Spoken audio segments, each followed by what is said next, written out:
you want to kick it off, and then you'll hand it over since you do the open. Okay, perfect. So good afternoon, everybody. My name is Jackie Pearl, and I'm the director of the Jacksonville Women's Business Center. We service kind of North Florida, if you will. There's 4 women's business centers in the state of Florida. So the Jacksonville Women's Business Center is districted to the 7-county region of Jacksonville and North Florida. But also from there, we help support the Panhandle and then south of us to Gainesville. With us here today, we also have the executive director of the We Venture Women's Business Center at Florida Biz College. And we also have Matt Gallner, who is the director of public policy for Jack's Regional Chamber of Commerce. The other 2 women's business centers in the state are down in South Florida, called the Florida Women's Business Center. And then we have one in Tampa called the Tampa Women's Business Center. And we collectively come together to help provide technical training, technical assistance through business counseling, and entrepreneurial education.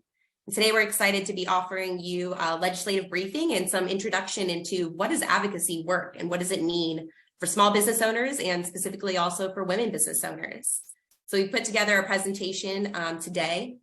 We're doing this in also a meeting style rather than a webinar because we want to be able to interact and communicate with you guys. So please use the chat to ask questions. If you want to raise your hand throughout, you can make this as interactive as you like. So with that, we're also recording today's session. We'll provide the recording to those who attended as well. And I will kick it over to Catherine.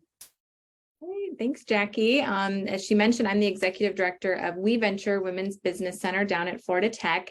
And Jackie and I have specifically paired up with our national association, the Association of Women's Business Centers, on a special program this spring to help teach women business owners, female entrepreneurs, to advocate, connect, and engage in the policy process. So this will be the first of what we hope will be 3 different trainings in the coming months. And then we're also working together, Jackie and I and a few of our local business owners are actually heading to Washington, and we'll be in Washington, D.C., doing some direct advocacy work.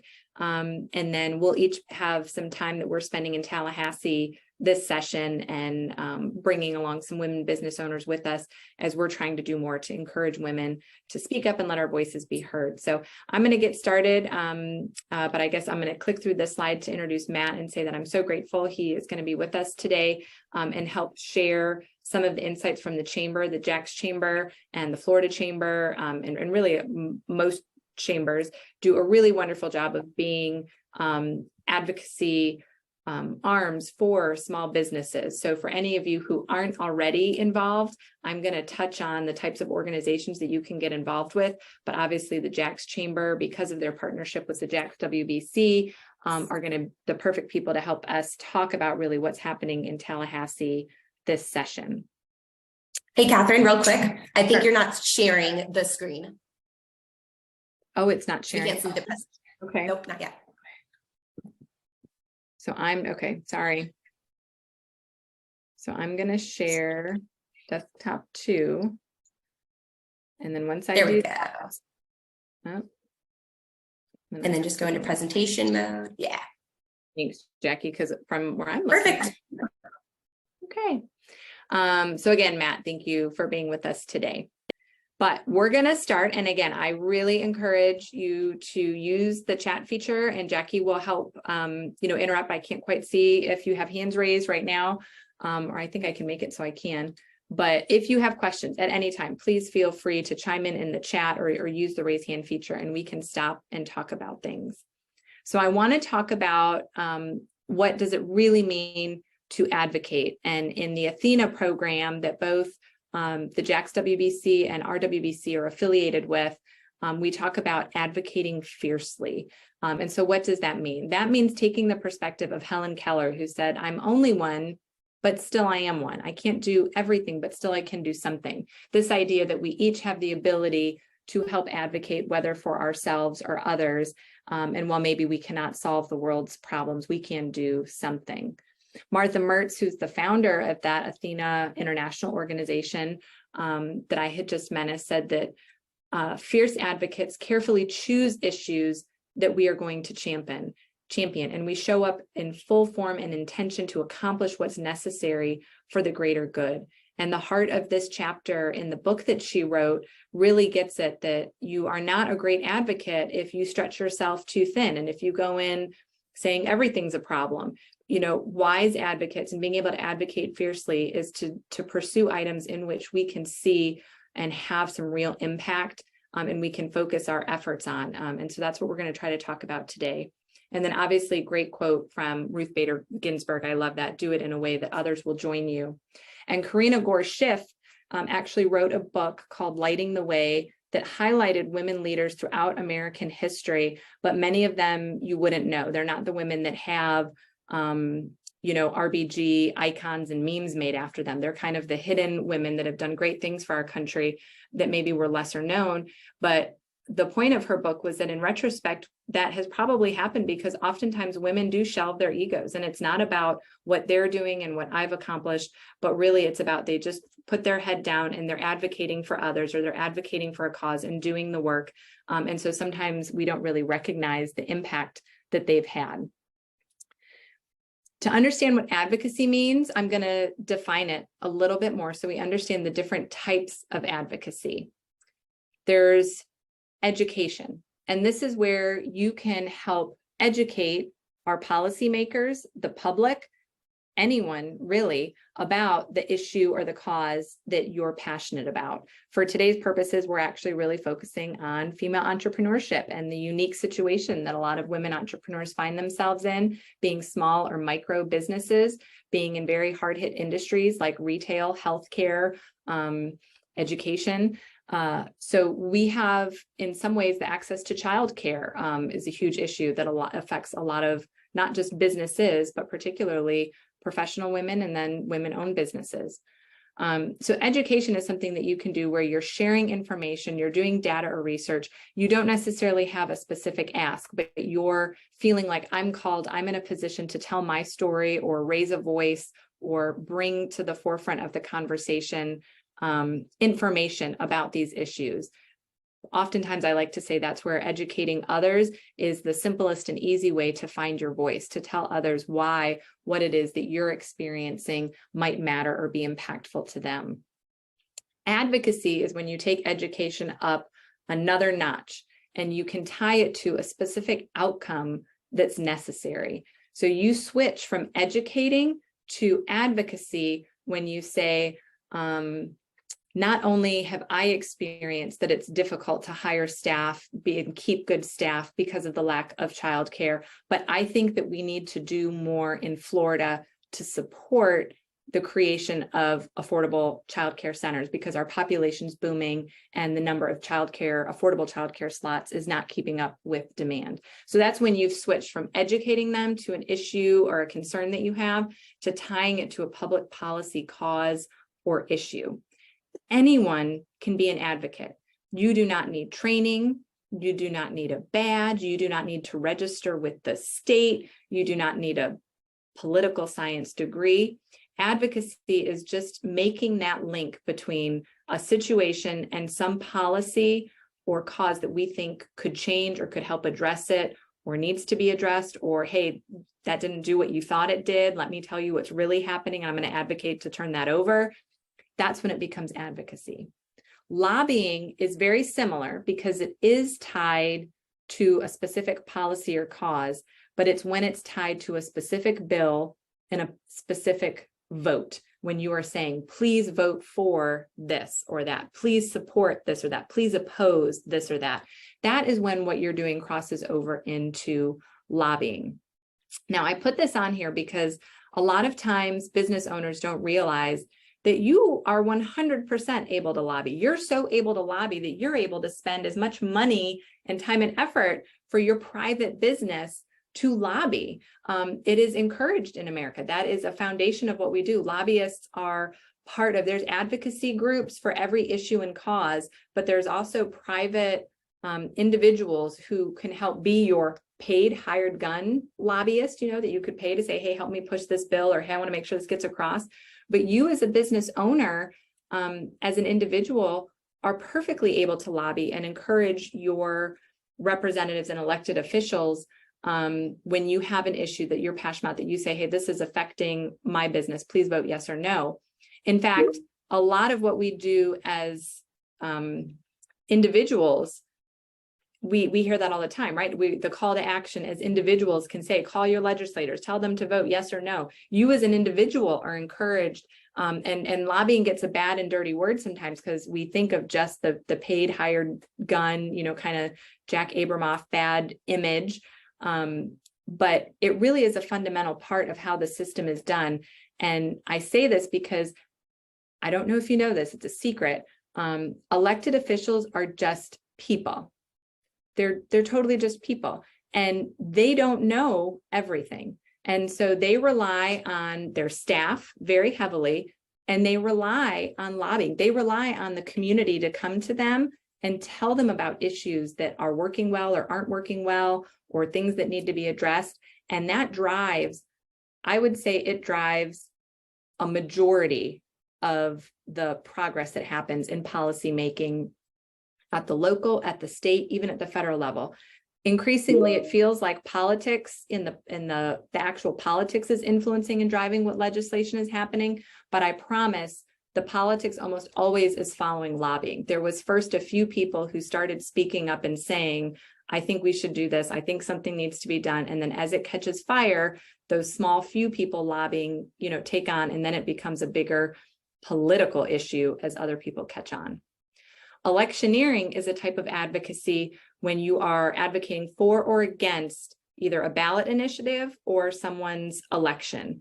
And I'm going to go back. So individuals, private companies can lobby, but nonprofits, you do have to be careful. So nonprofits do have a threshold of your budget that can be used for advocacy work. So it's not to say that nonprofit organizations can't advocate for causes and issues. I was a part of a group, Home for Foster Children, and we absolutely engaged in advocacy work, but we were just really mindful of any funding that was spent towards that effort. And really it was a volunteer board, and the volunteer board was leaned on a lot to help with the advocacy effort so that the staff and resources weren't spent on it. So just keep that in mind, depending on if you're for profit or nonprofit. And then electioneering, again, when you're saying to vote yes or vote no against someone, that's actually prohibited by most nonprofits. So you do have to be careful there. It is not against the rules for businesses to contribute to. We've had many legal decisions that allow that a private corporation and private individuals can invest in yes or no campaigns and candidate campaigns. So using your resources there. Where you do have to be careful with electioneering is when you communicate with your employees.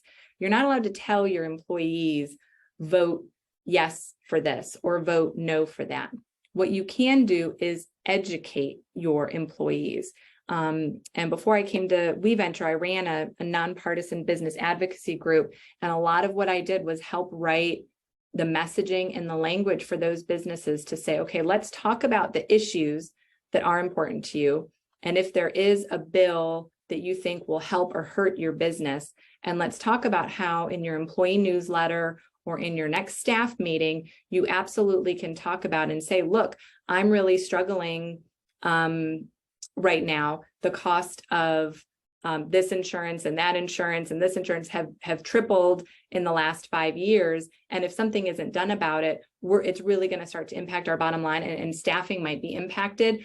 So this is an issue that I'm watching very closely. And you've educated them. And then when the time comes that a ballot issue might be on the ballot, or they hear a local politician talking about insurance issues, they will remember back and say, wow, for my employer, he really needs this issue to be addressed. I'm thrilled to see that so-and-so elected official taking on insurance. And that will help inform your employees on how to vote. So it is a fine line for electioneering within your business. And you really have to lean more towards education when it's internally and for your business, but you are able to invest your personal and your business resources to support candidates and campaigns that might be helpful to you. And that could be a whole nother topic on electioneering. And because we are not in an election year cycle, I'm not going to talk about that right now. We're going to really focus on some of these policy issues. There's one other type of advocacy that if you've never taken advantage of, I really encourage you to do so. And that's really constituent service. And what this is when you advocate for yourself to the respective, whether it's your county commissioner or a state legislator or congressional office, that you are having issues with the level of government that they oversee. You are 100% able to go to your county commissioner and say, look, I am growing, I'm building. Do you know how hard it is to get permitting through? I've jumped through this hoops and that hoops. I'm ready to go. I've got customers. I've got a business plan. How is the county running so inefficiently? You're advocating for yourself about a specific issue, and we call that constituent service because the elected officials are 100% able to try to pick up your issue and say, let me see what I can do for you. At the state or the congressional level, they will have entire staff dedicated to constituent service that will work with the various agencies. So if you were to contact your congressman and say, look, I am behind on my payment. I'm a contractor, with X, Y, and Z agency, and it's been going great. And my business was counting on it. I've hired all these people, but they are not releasing timely payments. It's 100% appropriate for your congressman. And they actually have it at every federal agency, at every state agency, an Office of Legislative Affairs, where your members can take your specific issue, go to the Office of Legislative Affairs, dedicated staff there, and say, help us resolve this for our constituents. It doesn't always guarantee you get a fast track. If you are waiting for your passport, your congressman might try, but the passport process is what it is. But sometimes they can help you with that. And like I said, with the permitting, going to your county commissioner, you never know. Sometimes it can lead to just, okay, yeah, let's see what yours is and see if we can get it fast tracked. Sometimes it could lead to real systematic change where maybe the commissioner pursues efficiency changes to make the permitting process better for everyone. So you're 100% able to advocate for your specific issues to your elected officials. So does that make sense? Before I go on, does anyone have questions about the different types of advocacy? Okay, seeing none. So why are we trying to encourage more women to engage in advocacy? And again, specifically today, we're talking about legislative policy advocacy. So I don't know if you know this, but 40 of the 50 US states actually have a majority female population, including Florida. But unfortunately, women continue to remain underrepresented in elected office. And we've made great gains, don't get me wrong. In the last 20 or 30 years, we have come a long way, baby. But even today, 32% of all state legislators and only 28% of members of the Congress are women. So if we've been the majority population, and then a few other stats that I like, since 2016, we hold more higher education degrees than men. Women are out-graduating men at almost every level of education, actually, for the last 5 or 6 years. The scales have completely flipped. 70% of valedictorians last year were girls. And we've seen tremendous growth, a 3,000% increase in the number of women-owned businesses in the last 30 years. But with that change, we're still not seeing, both in the corporate side, a growth of women in leadership. We still have about 62% of CEO executives or C-suite executives in the United States are still white men. And we're still seeing, again, at elected office, that women are not reaching those leadership positions. So it's imperative that we start to step into our voice, step into our authority, because we are increasingly important part of the US economy. And when these decisions are being made, our perspective is necessary. It's necessary, ladies. And we can't sit back any longer and say somebody else will do this, right? Like, as we are the women who are moving into leadership and business ownership, we really need to make the time and consider it our opportunity to honor all the women who came before us and didn't have this chance to step up and say, okay, this is kind of an inflection point, I think, where we are now in a position to start to really engage more. So it's, as I said, a 3,000% increase in the number of women-owned businesses. So 42% of all small businesses in the United States and 47% of solopreneurs in the United States are women. And this middle talking point I think is really important. And I encourage all of you to kind of write this one down or remember. In the 5 years leading up to the pandemic, employment by women-owned businesses rose at 8%, whereas for all other businesses, it was far less at just 1.8%. So not only are we starting more businesses, but we're finally really starting to see that women-owned businesses are taking off and growing. And when we are, we're growing very, very quickly. So the U.S. labor force, we've kind of been at parity with our gentlemen friends. It's been very level since the late 1990s, early 2000s, hovering, 46, 48 to 52, 54, whatever it is. But where we're seeing the growth is in business ownership.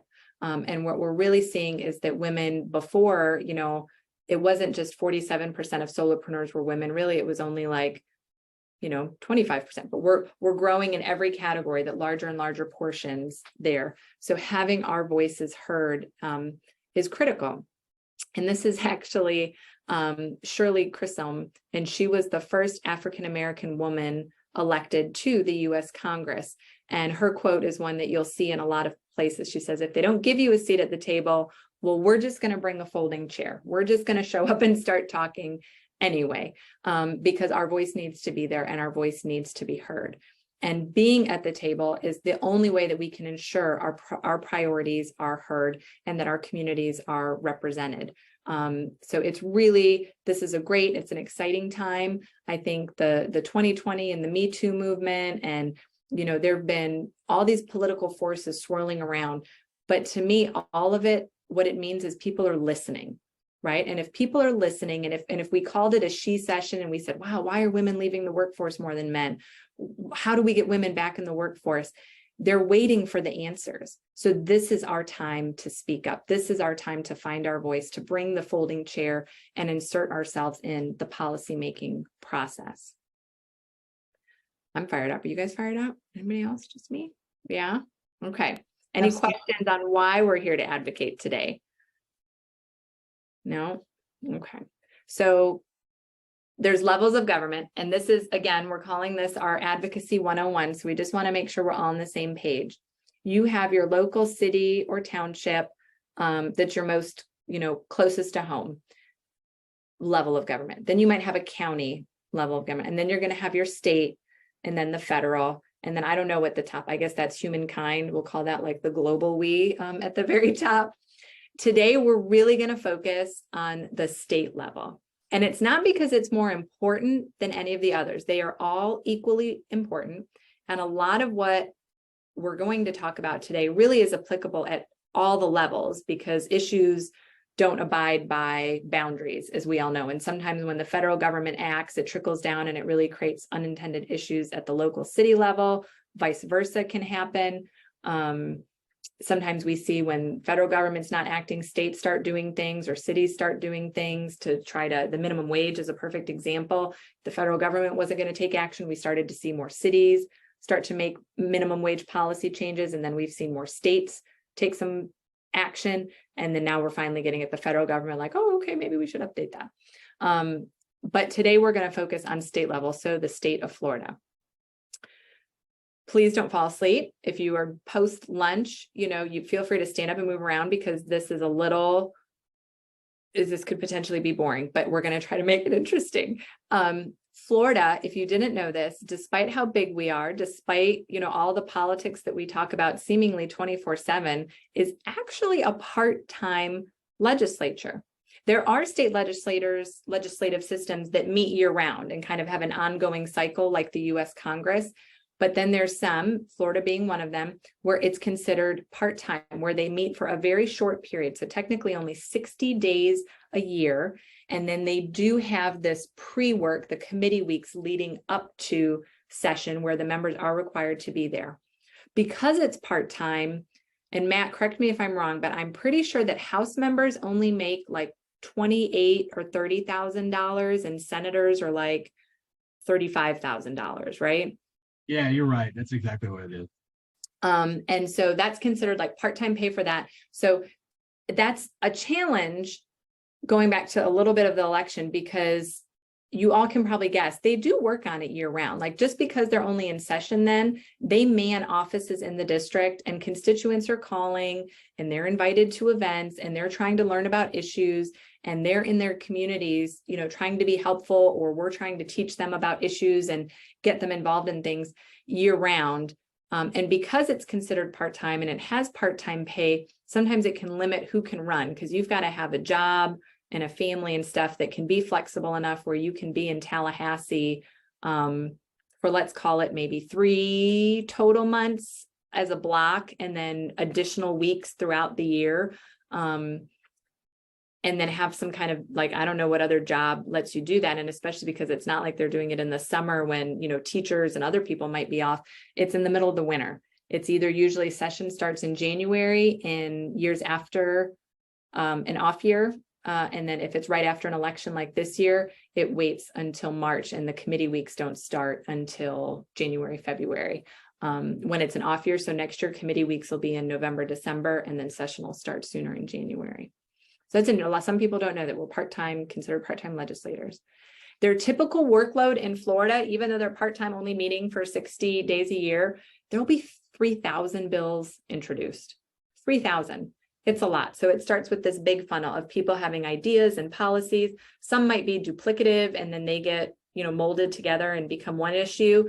But really some are just going to fade away. So even though there's a lot that are introduced, not all of them will make it down the funnel to become law. Only about 200 a year pass.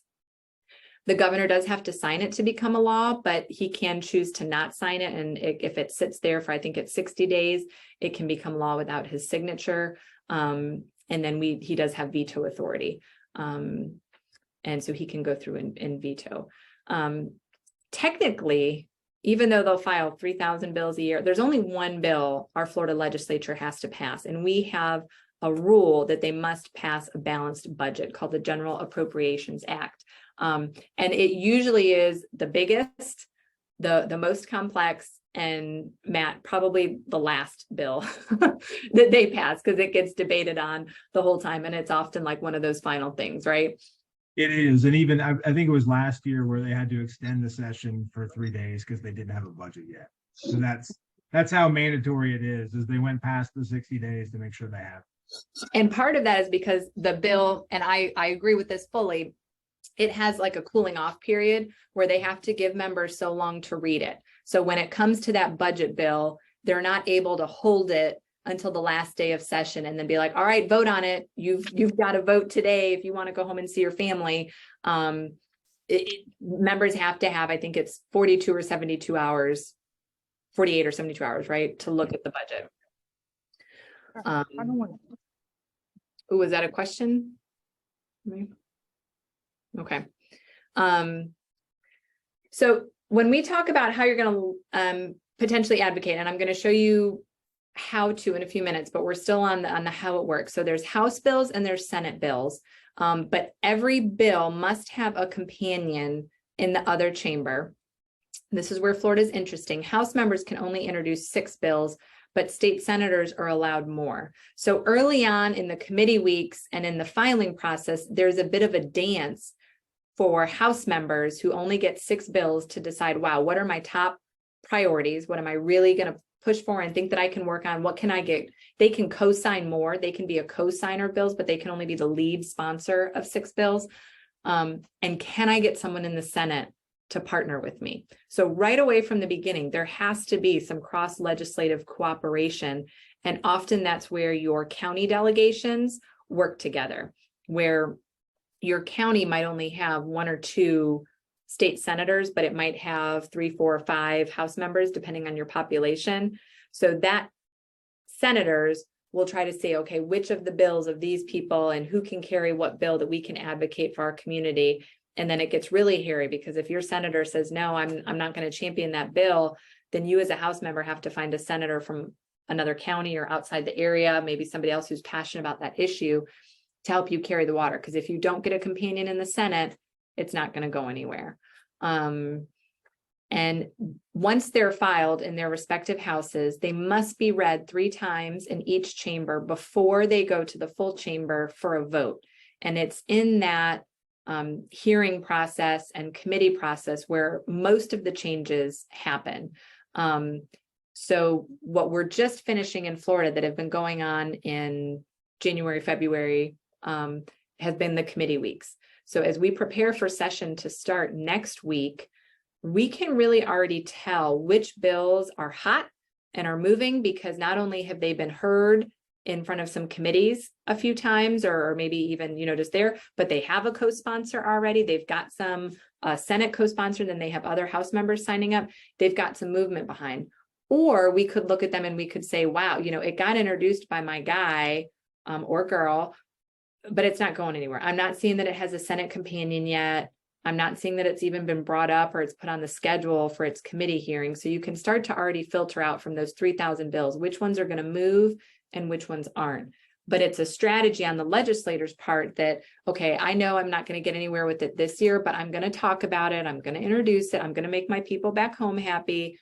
I'm going to hope that maybe next year I'll get the co-sponsor and in the Senate, and that I will get some co-sponsors in here, and then I'll get some movement. So they might have to take a few times to introduce it for it to get anywhere.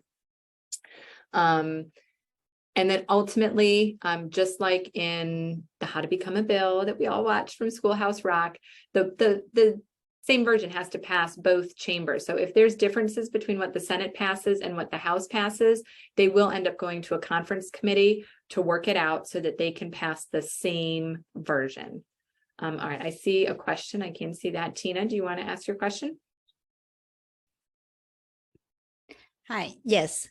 So my question is, if we have about 3,000 issues that we're trying to talk about, if I want to bring my issues up, where do I start? Like, do I give it to you, or how do I make my issue known before we even get to the committee or all of that? What is the first step?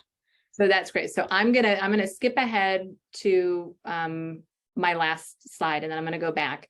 You're 100% right. During session, it feels like the train has already left the station, even in committee weeks, right? Like these bills have already had people lobbying them, and some are moving and some aren't. So it's like, wow, what good would it do if I show up in Tallahassee next week with a new idea or a new request? You kind of did already miss the boat for this session if you're trying to bring something new up. But if you want to advocate for a piece of legislation that is important to you, you're right on time, right? Because you want to be saying, I hope this moves. Like, hey, I see this isn't going anywhere. This is a bill that would really impact my business. Can you help get it moving? Or what can I do to help you get it moving? Who else can I call? What other office can I visit? So it's a little bit of a yes and no. What I really encourage is what we will talk about next time, is how we can advocate with them when they're back in the district, right? How do you invite them to come see your business? How do you invite them to any events that you might put on? How do you go visit them and bring a client with you and talk about, hey, this is how this policy is impacting my ability to do business? And a lot of that happens when they're in the district in those off months, when they're off from their part-time legislative job of thinking. And that's when they're getting ideas for what bills will I pass. But right now in session, I'm going to come back to this one. No, this one.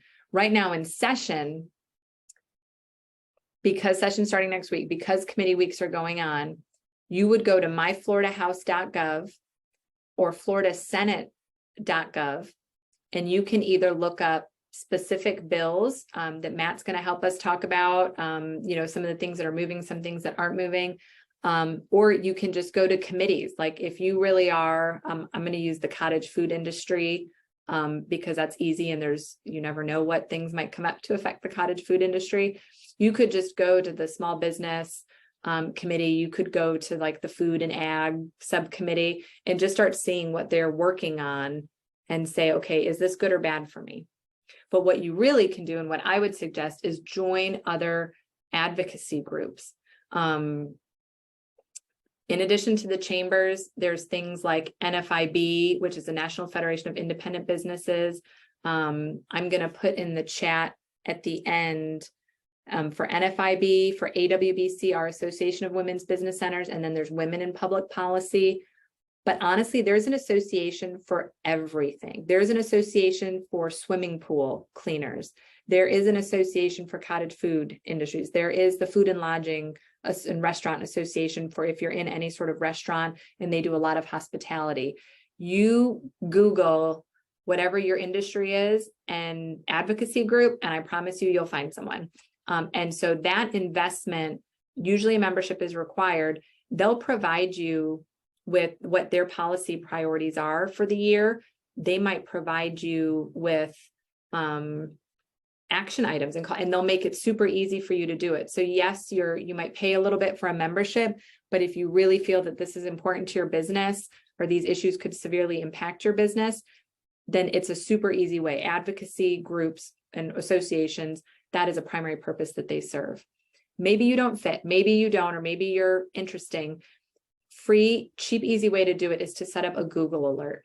Going back to cottage food industry, if you set up a Google alert, which you can go into your Google account, which I think we all have it because they own the world, right? So we all have a Google account. You go into your Google account and you set up a Google alert for Florida legislature in quotes and insert your industry. I use cottage food industry here.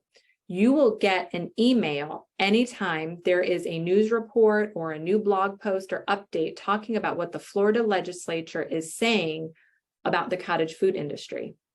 Going back to when I was with an advocacy organization for foster children, I had Florida legislature and foster children, Florida legislature and Department of Children and Families. Let me tell you, reading those emails sometimes was very difficult because I saw a lot of the worst of the stories that are happening to some of our poor children in the community.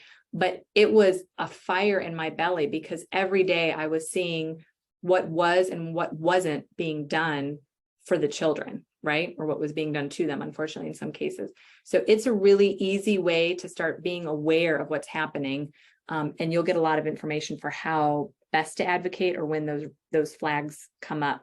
We actually, through my Google alert, learned about a random change that a US senator made in a bill that was like a must pass, what we'd call an omnibus bill that had to get passed, that wanted to limit the amount of Social Security funding that could go to group homes.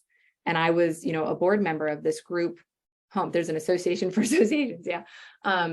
And if we had not gotten that Google alert, it probably would have taken weeks or months for us to realize that that was moving through Congress in a must-do way, right? But because we saw it and were there right away, we engaged with the Florida Association for Group Home Care, and we were able to start communicating up, do you know what this would do to Florida? And then we were able to get the Florida Department of Children and Family Services, and we were able to go up to Congress and try to stop that before it got going.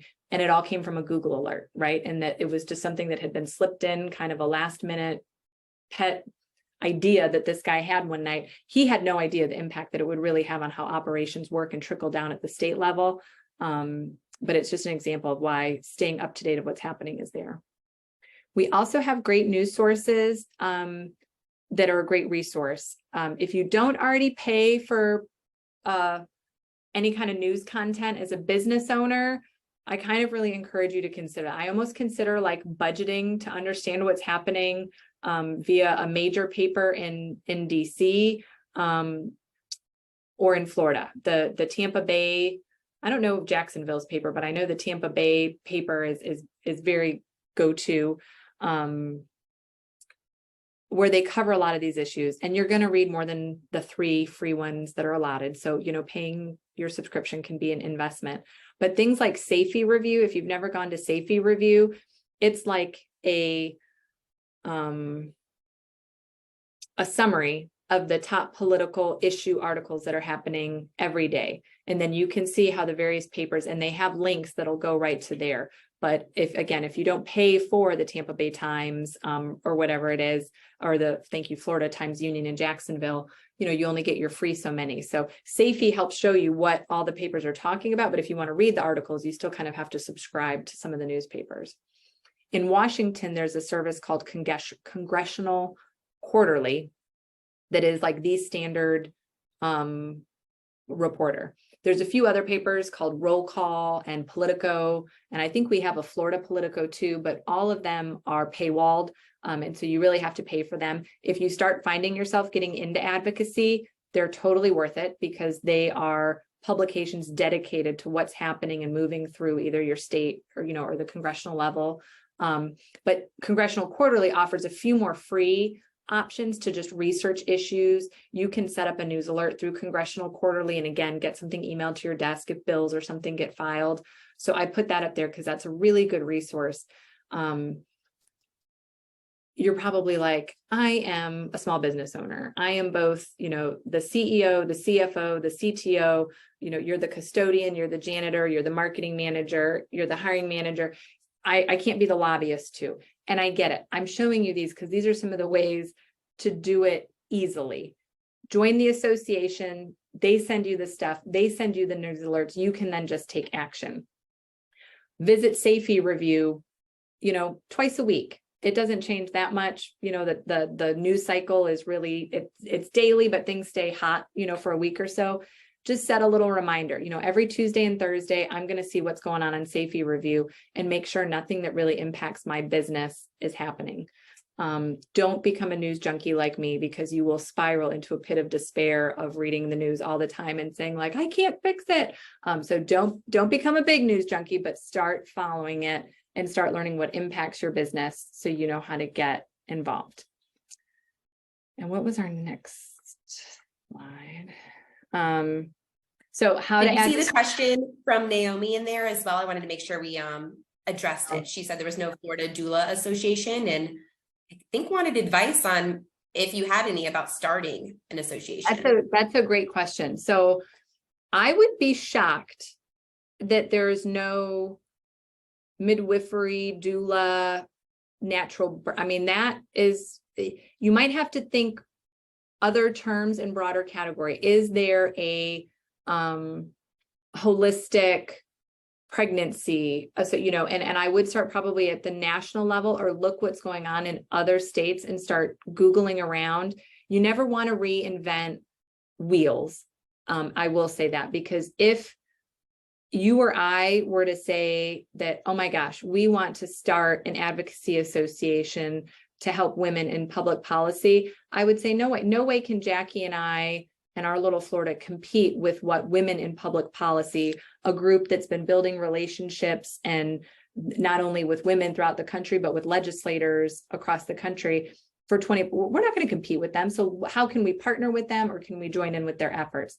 That's not to say new associations don't pop up. As new industries pop up, new associations are always necessary. We see that with crypto, we see that with fintech and a lot of things, like as new issues arise, yes, new associations. But what I would say, Naomi, is go more broad and think of a more broad category for holistic health or pregnancy issues or things like that, where what you want to advocate for fits with an under. If there's really nothing that meets your need and you want to start something, I'd be happy to talk with you in Florida because again, I ran a small business advocacy group. There really is not much initial paperwork and things to get started, but what takes a lot is the relationship building, getting members, and then what is your goals and outcomes and how are you going to do it? Putting a board together. It's starting a whole nonprofit up there, but it does serve a really important purpose. And if it's an increasing need, it might be, that could be your water to carry. That could be you, right? Was there any other question? I think that was it. I'm glad you're fired up. That's the goal. So how do we advocate? 90% of the time, what you are familiar with and what you've been heard of is the call to action. Can we make it? And I didn't add texting on here, Jackie. We should have added texting because that's new where we're adding these, text your legislator, but phone calls, emails, and letters. As somebody who worked in a congressional office, I can tell you that when there is something that fires people up and those phones start ringing off the hook, 24 hours, and every call is, do something about the cottage food industry, do something, it gets raised awareness, like they pay attention. Is it the most effective way when you're calling and screaming at somebody and making staff, feel not always, but when it's happening and it's done in a mass quantity, if we as the Women's Business Center put out a call to action and all of a sudden the Florida senators had hundreds of women calling them saying, we really need you to support the women's business centers, it would raise up to the level of staff and the members' attention where they would say, okay, people are fired up about this. The same thing is kind of true for emails, but we've gotten around that at the legislative area because a lot of times we pre-write, and I'm going back to my hat when I worked in a legislative office, we pre-write automated responses for some of the typical topics: veterans care, health care, taxes, education. And when you send us an email, the auto bot will reply with, here's my pre-written letter on where I stand on education. Thank you so much for writing my office. So they do get flagged. And what we would do in our office is be like, how many people were writing about taxes this month? And, oh, we've seen a real spike in gun control, and maybe the legislative staff and the member would look deeper into it. But emails kind of have been automated. If you know who the staff is and you're sending it not through the website form, but to a particular staff person and a member, which they don't always publish on their websites, the state legislature does, but Congress does not. And you can send something more personal, and then you can make it very personal in there. You might get a more personal response, but a lot of times email, you're just going to get an automated response. Letters are effective if, again, it's in quantity. If you send a letter to your congressman, you might get a form letter back. If all of a sudden they get 500 letters filling up their thing, if again, we put out, hey, all women business owners, we want Rick Scott and Marco Rubio to hear from you. Here's where to do it. And they start saying, it'll raise to attention. But 1 or 2 letters, you're probably going to get a nice form letter back. Thanks so much. If it is constituent service related, if you're emailing them and saying, I have delayed payments, can you help me get my payment from this agency that I have a contract with? Then it will go to their staff person who will say, I'll take you up as a case. I'm going to work your case. I'll update you after I've heard back from the agency. And then you'll get some personal response for constituent service. You should. If you don't get it, you should complain to the member. That's how it should go. So which is the most effective? I don't like any of them. I don't like phone calls. I don't like emails. I don't like letters, text. If you need constituent service, reach out and be that one-on-one voice with their stuff. But for our advocacy purposes, unless we're doing a statewide where hey, I want to flood them, my individual letter probably is not going to do anything. But I am, add me to your list if you want advocacy, because if I know it's a call to action and it's going to be a part of a larger effort, I'll do it every time. I dedicate time in my schedule to be the lady to write the email. If I know it's a part of a group where we're riding the horses, moms are, rallying up, we're going to all send our letters today. That's when it's effective. And that's why what hopefully we'll be doing, if we get some progress on Congress for what we're hoping for to support women's business centers, to use this network, to rally you all. Wouldn't that be great? In-person visits are always the best, whether you can go to Tallahassee or Washington, or whether you are visiting them when they're in the district and home on district days, or whether you can invite them to come to your business. They love photo ops. They love to see things in action. If you are a cottage food industry and your representative is railing against it, saying how it's unsanitary and it's unsafe and we've got to rein it in, wouldn't it be awesome if you said, look, I have a cottage food, come see what I'm doing, come see the standards and the level of care that I put in, and let me show you what you're railing against. Because they might have seen one example of it being done really bad, and you can be someone who can show them an example of it being done really, really well. So in person, making it local and specific.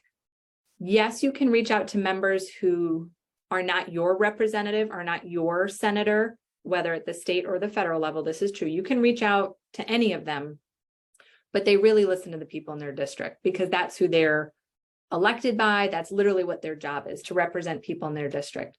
Now, sometimes a champion for your issue might be, you might see, Jackie in Jacksonville, even though I live in Melbourne, she's carrying the water on the cottage food industry. I'm going to reach out to her and say, hey, I'm here cheering you on. How can I support you in what you're doing and help you.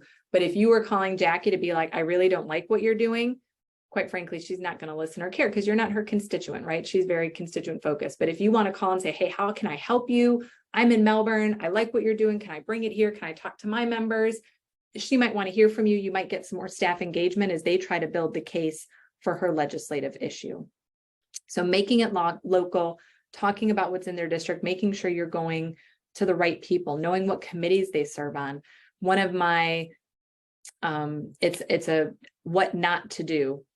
Don't go to someone who is on the ag committee and is a total ag focused legislator. You know, that's what committees they serve on. That's what their background is. That's what they're there.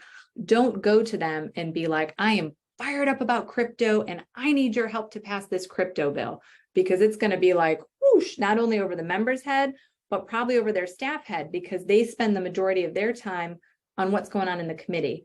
And that's not to say they shouldn't know about everything. In theory, they should. In theory, you know, they have to vote on all these bills when they come to the floor, but they really do get kind of niche and specialized to their committees. So know what committees they serve on before you go and know how they can help you.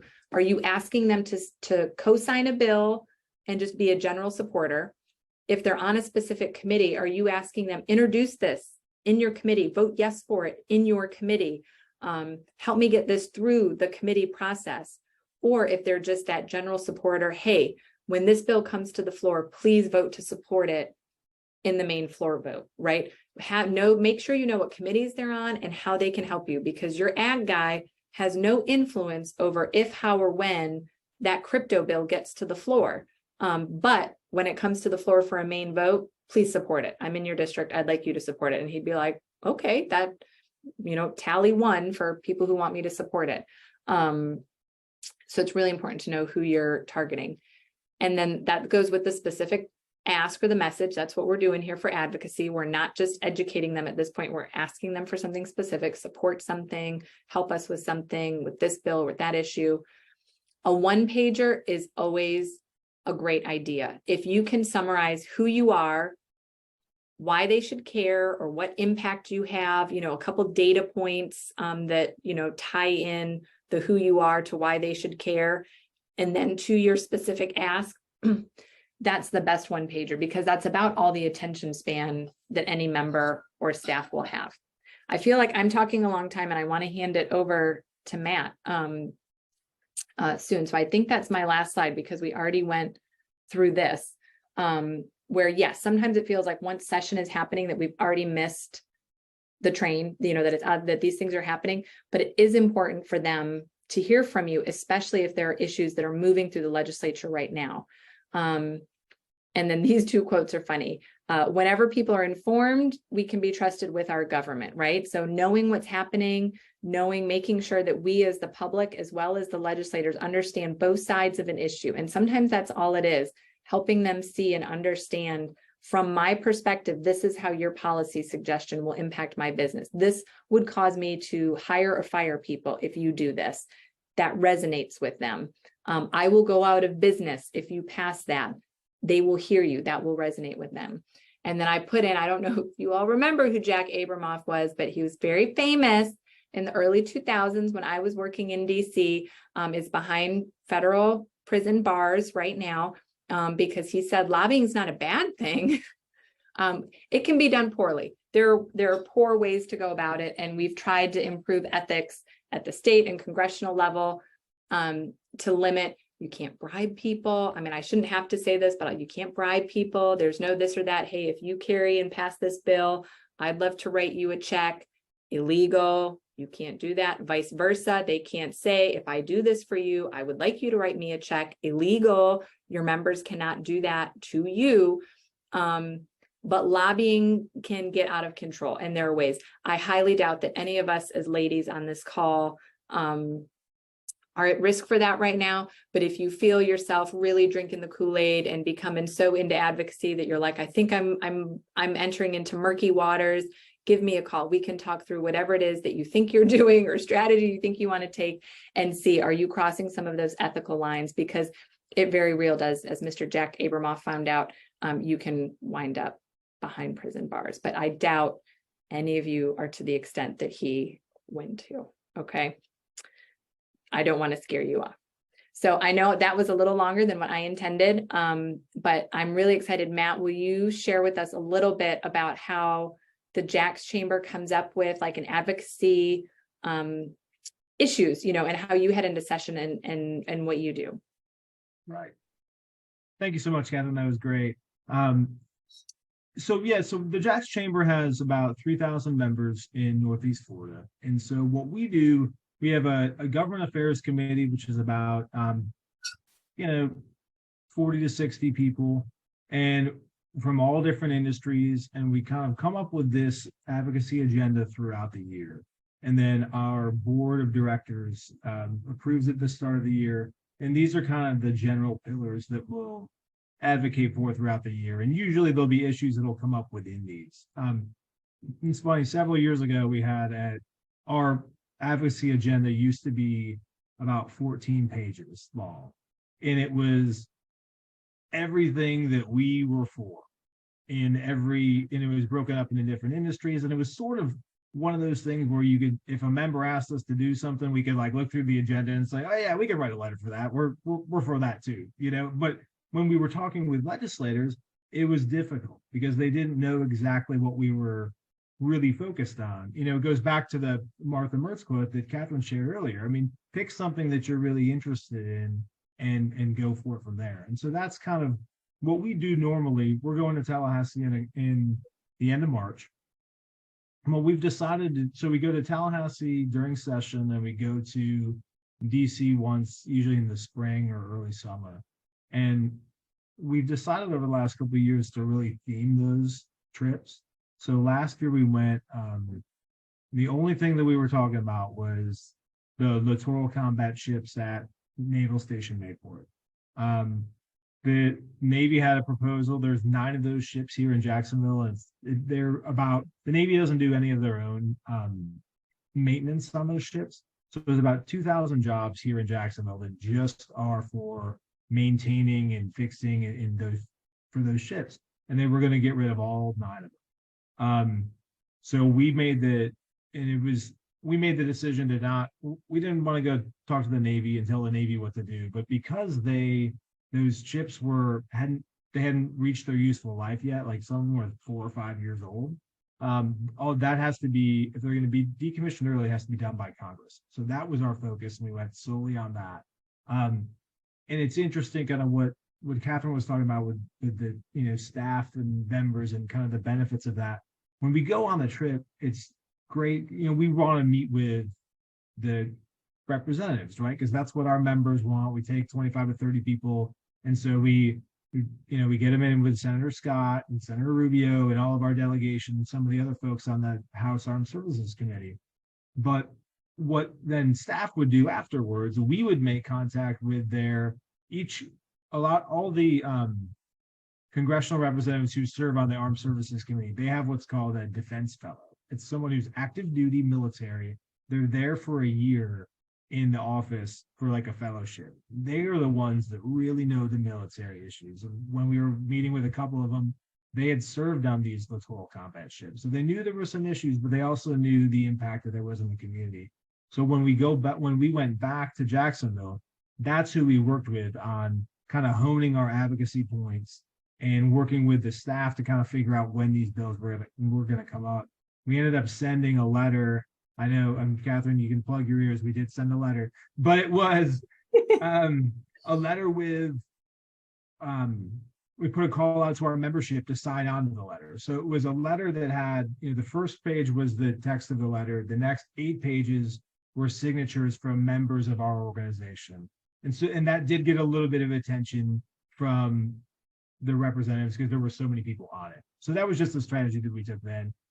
This year, we're going to be focused heavily on higher education in Tallahassee. A lot of our colleges and universities have some pretty significant either capital asks or recurring asks. And in Jacksonville, we're growing so quickly. They're creating so many jobs. We just need to make sure that we have the right amount of graduates. And then we have great, UNF, JU, we have some and Edward Waters University and Florida State College of Jacksonville. We have great graduates. We just need more of them. So that's going to kind of be our focus. Our team is working on a one-pager right now. I just actually got a new draft while I was sitting on the call that I'll be eager to look at when we're done. So that's kind of everything Catherine talked about is kind of like the playbook that we use too.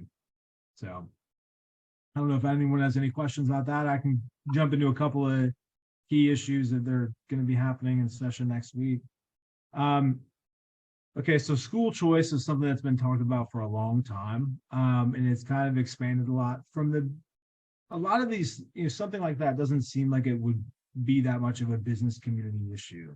But when people are looking to invest in a community or take a job in a community, the quality of the schools is incredibly important.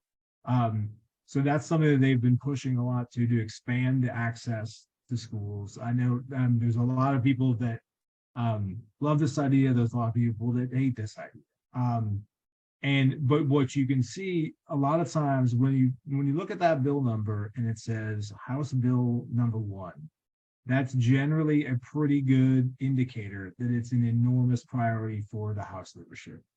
And it's number 1 for a reason. And so that I think you'll see, usually when that happens, you'll see a lot of attention put on that bill. I know this is something the governor's been supportive of too. So that will be one of the topics I think you'll see a lot of during session. Affordable housing. I know this is one part of it. So these 2 bills here allow local governments to offer some property tax exemptions when developers are using their property for affordable housing.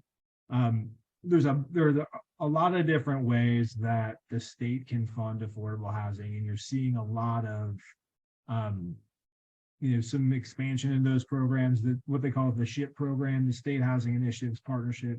That's a lot of tax credits that developers can get when they build workforce housing or affordable housing. And I think what you're seeing here is a lot of bills and a lot of support for this, because that's what people are telling their representatives is an issue for them. I mean, we hear it a lot. I mean, from a business community too. When we're trying to attract people to move here, I mean, there has to be places for people to live. I mean, that's. And I think, Matt, we also have to mention the property insurance issue that. Yes. So affordable housing, and then we'll call it a crisis, the property insurance crisis that affects both homeowners and commercial real estate. But property insurance was taken up in some special sessions. And so it kind of isn't a priority this legislative session because they're dedicating separate session time to focus just on that. Isn't that right?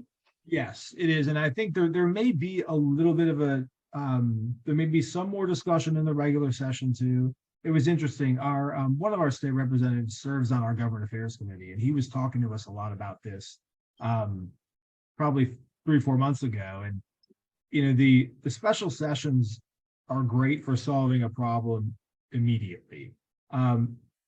The downside of that is usually those bills are already kind of written and approved and done. So there isn't a lot of committee debate. There isn't a lot of back and forth between the 2 chambers that kind of really, started over here and then over here, and then really get to a good compromise that everyone can live with, but isn't particularly happy with everything. That usually is a good bill, right? When people are like, well, I could have had a little bit more, but I can live with this. And then you usually know, all right, we reached a good consensus. And that doesn't happen a lot in special session, but it does sometimes more in a regular session. So you're right. That's something that's driving costs up a lot for homeowners and for business owners. And that's a really big issue. As Catherine mentioned too, the budget is the one thing that they have to pass. And it's also the one that, we hear the most about too, with our members, especially some of our institutions. That's where a lot of the higher ed programs and capital requests and things like that we hear a lot about, and we get asked a lot to write letters of support for our local institutions or agencies or businesses even. They're doing so. The budget's up $4 million, the proposal from the governor, but it also includes some more tax cuts. They're talking about having 2 different sales tax holidays around school related instead of 1, eliminating sales tax on a lot of childcare type items like cribs and strollers and diapers. And so we'll see where that goes. Sometimes those are the things that get a lot of attention in a budget, but when you're looking at, 114 billion, it's not a ton, but there's a lot in there, and so that's kind of, Catherine also mentioned the veto list. That's usually one of the more anticipated days following session. So after the budget gets to the governor has a certain amount of time, and he has the ability, he or she, whoever the governor is, has the ability to line item veto. So they can go through all of the projects, decide what they want to get rid of, and then get rid of it unilaterally. We're all, just full disclosure, we have a small business program that we run with the chamber that we're able to provide for free because we get state funding. And so it's been gone through the budget several times, and veto this day is an anxious day around here. I have to read it like 4 or 5 times and make sure we're not on there before I text our CEO and say, we're good. And then Matt, I want to mention, because up $4 billion sounds crazy, right? Like, oh, we're just going to increase the budget, $4 billion. But in Florida, because we have a balanced budget, they start with a target number that's based on, is it the prior year's revenues or the anticipated revenues? I forget, but they kind of start with what their target will be. So it's not a number that comes from nowhere. And because Florida's growing and we have so many people moving here and so much growth happening, it's been budget increase. We've not been in a lean budget for a couple of years. We've had some pretty banner years. Right. Yeah. So it's based on the previous years, but with the growth projections put into it. Mm-hmm. And then I'm going to counter that with what happens in Congress. Congress does not have a balanced budget amendment. And because they fail to go through the much more difficult process of setting an appropriations for the individual agencies and programs, and then working through funding bills and doing that, Congress hasn't passed an actual budget in forever. I don't even know how long it's been, but it's forever. And we've been operating on continuing resolutions, which is where they say, hey, see this funding level that we've been previously at? Let's just keep doing that, because there's been such lockjam in what Congress does. So it is rather impressive at the state level that every single year they have to revisit it. They have to go through every item. It's always the biggest bill and where things happen, but there's a lot of accountability. It's all very transparent, and it's got to be done every year. Yeah, that's a good point. And that's why those two things have to match up. And Congress just asked their credit card company for an increase in their credit limit every year. And that's just basically what they do. Yeah. So. Any questions, Tina? Are you raising your hand or are you just waving? I can't tell if Tina's. You have a question? No. I was gonna type in the chat, but I'll go ahead and say it here. So do you know the date or any time frame for that special meeting about the home insurance for residential and commercials? Matt, I'll let you. Yeah, you answer that. Yeah, I think they just had it. Oh, they just had it. Okay. Yeah. And I don't know that, like he said, that it was a big debate, right? It was hey, we're going to come in and this is an idea that whether the House or Senate leadership or the governor had an idea, and we're going to move forward, and it kind of got, this is what we think needs to happen this year. Let's come together and do it. I'm in real estate. That's why I think I need to put up that Google alert to get all the notifications as soon as we finish this meeting, because I definitely am interested in that. Well, it just happened. I mean, it really wasn't it just in the last 2 weeks, right? I thought it was middle of February. Yeah. So it's very recently. So there should be some news headlines talk. If you Googled, and I'm sorry that I don't know offhand, I did not follow it closely. I'm a little cynical. I don't know how much anything can be done at this point. Florida's in a pretty big rut, but they tried to do something and they passed something. So we'll see if it makes an impact this year. Thank you. And then I see another hand raised. Colette, did you have a question?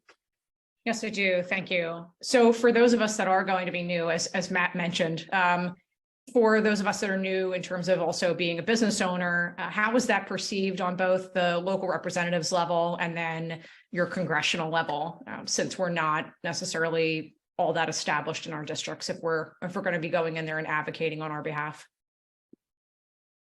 Like as a new business? Correct. New business. I'm relocating from DC after 16 years. So bringing my business and my family down from the DC area. So understanding that, you know, I'm not an entrenched member of the community yet. But they love you. I mean, new business, new jobs, new economy growth, you know, that's elected officials love that. So I would not feel like you're starting from a position of weakness. I would think you're starting from a position of, I'm a new business owner. I've moved down here. I'm helping grow the Florida economy. I want 5 minutes with you. And you're in a great position to be starting advocacy at this level. And they probably, you know, I would say you're from a position of power, not coming from a position of weakness in your stance. Okay, great. Thank you. I think that's a great point. And I think that, you know, it kind of echoes what Catherine said earlier, that elected officials are people too, right? And this is just advocacy is really a relationship business. And I think if you just, you know, reach out and tell them your story and tell them what's important to you, I think that can go a long way. Any other questions? That was a good question. We didn't do any polls or anything for this first one. And I know we're kind of pushing our time limit, but I want to ask 2 questions and just, you can say yes, you can type in the chat, whatever it might be. How many people here have advocated before, whether for your business or for a cause or a board that you're on or something like that? You know, use the little raise hand feature in Zoom. Have you advocated, or is this something that's really new and that's like, I just think, you know, maybe I'm interested, or maybe this is a good time for me to start considering using my voice a little more.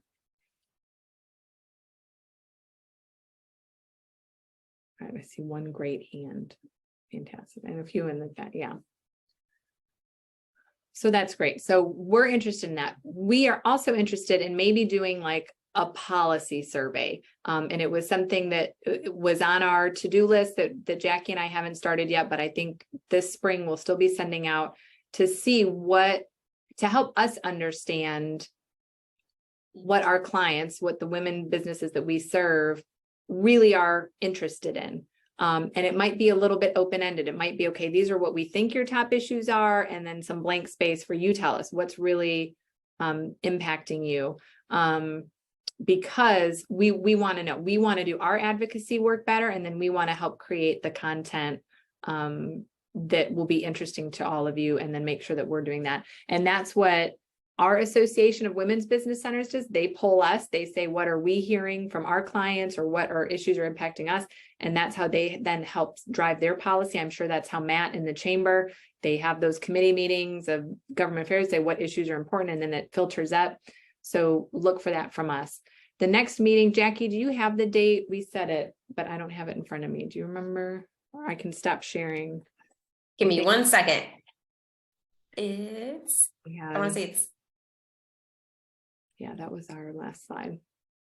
I'm going to stop sharing. April 20th. April 20th. April 20th.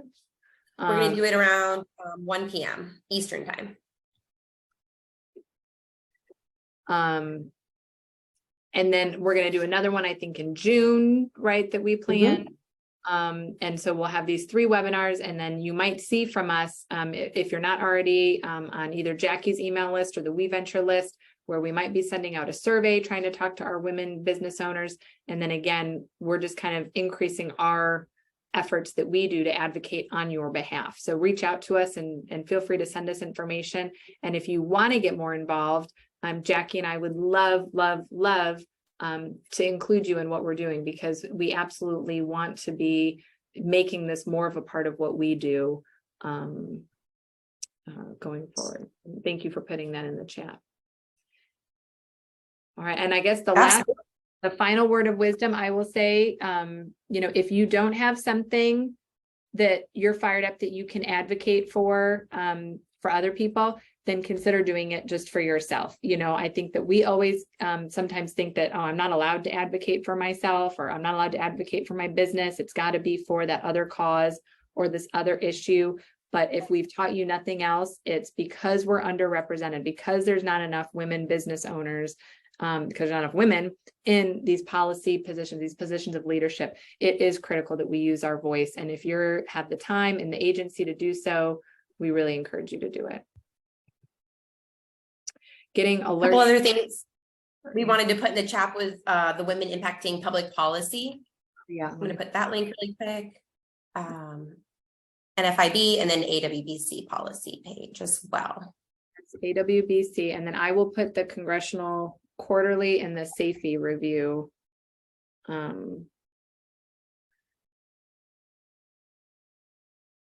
And do you all know how to save the chat? I'm gonna blow your minds right now. So if you go down to the bottom where you could type in the chat, off to the right of the little icons at the bottom, there's 3 little dots.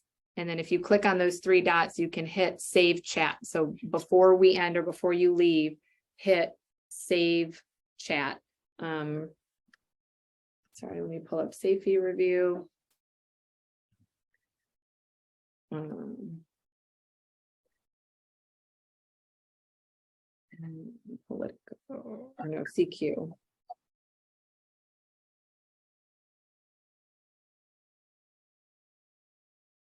So the link that I'm putting for Congressional Quarterly is actually to some of their free library and resources and things that they have. And it's multiple links, but then you can just go to cq.com. And that's where most of the news and their publications are. I feel like they bought Roll Call. But there's also the Roll Call and Hill or Papers for Washington. Wow, and you're all still here and listening. I'm so impressed. Colette, I want to welcome you to Florida as well. We'll be reaching out to everybody who attended today with the recording, with some information to catch up. But Colette, I definitely want to connect with you and share the resources that we have through the Women's Business Center Network. How do you save the chat again? Okay, so where you would type in your chat, go to the chat box, and then there's little icons at the bottom where you could format, or you could do a screenshot or add a file. There's a smiley face for your emojis. Right next to it, there's 3 little dots. Click on the 3 little dots and then hit save chat, and it's going to download the chat for you. Pro tip. All right, well, thank you all so much. If there's no other questions, I hope you feel fired up. Go set some Google alerts. Go look at floridahouse.gov. Go look at floridasenate.gov. See what issues might be percolating for your industry. If Jackie and I can be of assistance, please don't hesitate to reach out. And then if you have a testimonial, if you write the letter, have the email, take the meeting, and you get some success or you get a meeting, tell us. We want to share your celebration too. We're kind of interested in seeing how you all might pick this ball up and run with it for how it impacts your business. So feel free to email us. We'd love to hear that as well. And Matt, thank you so much.